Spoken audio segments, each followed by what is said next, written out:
Alors, on va continuer à parler d'actualité et d'environnement. Quand l'activité humaine a trop détruit la nature, est-il possible de la réparer? C'est le pari d'une entreprise marseillaise qui tente de recréer de la biodiversité en Méditerranée.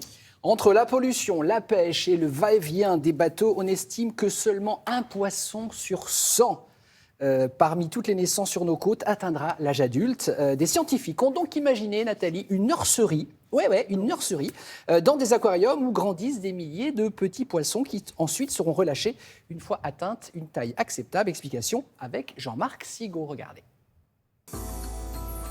Pour repeupler les fonds marins, on a donc décidé de mettre en place la solution BioRestore qui permet en fait de capturer des jeunes stades de poissons, donc des larves et des post-larves, avant le stade critique de mortalité qui est important. Pour cela, en fait, on travaille avec des pêcheurs petits métiers. Les larves et post-larves sont pêchées dans la baie de la Ciotat. Moi, je suis pêcheur sur cette zone-là. Elles sont pêchées à l'aide de pièges lumineux. Les larves sont attirées par la lumière, redescendent ensuite dans un cône qu'on appelle un caire. Et nous, le lendemain matin, on tire ces pièges-là et on collecte des larves, des petites crevettes, des mysis. Alors là, aujourd'hui, on a pêché quelques larves, des larves de pageot accarné et de saupe, a priori, sur la première estimation, parce que vu la taille des poissons, d'un premier coup d'œil, on ne voit pas toujours les espèces que c'est. Et après, notre job, c'est de pouvoir récupérer ces animaux, les acclimater, les trier, les identifier, les chouchouter, on va dire.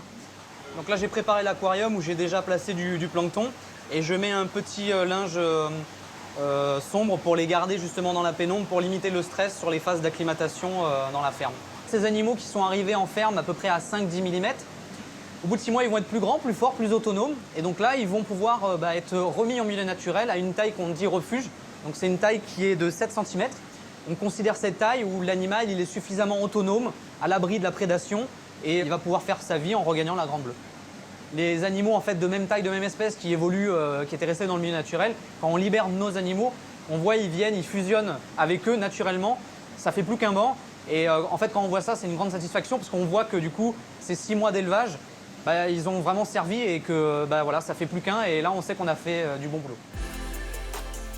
On a développé 2 solutions de restauration écologique, la solution BioRestore avec le repeuplement et ici on a la solution BioHut. Ce sont donc des habitats qu'on a développés pour redonner la fonction d'habitat justement à la bande côtière qui a été artificialisée par l'homme, sur lequel il n'y a plus aucune cachette en fin de compte. Et donc en fait quand les jeunes poissons regagnent la côte pour entamer leur croissance, ils ont tendance à se faire manger par les prédateurs, par les gros poissons. Le fait d'avoir ces grilles vides, le petit poisson va passer au travers des grilles. Le gros poisson va évidemment pas avoir la possibilité de le suivre. Donc le prédateur va passer son chemin et le jeune va être protégé. Aujourd'hui, on a environ 4500 biohuts installés dans le monde entier. On a 33 ports équipés en France et on essaye effectivement de l'exporter au maximum. Et oui, parce que c'est effectivement une formidable initiative.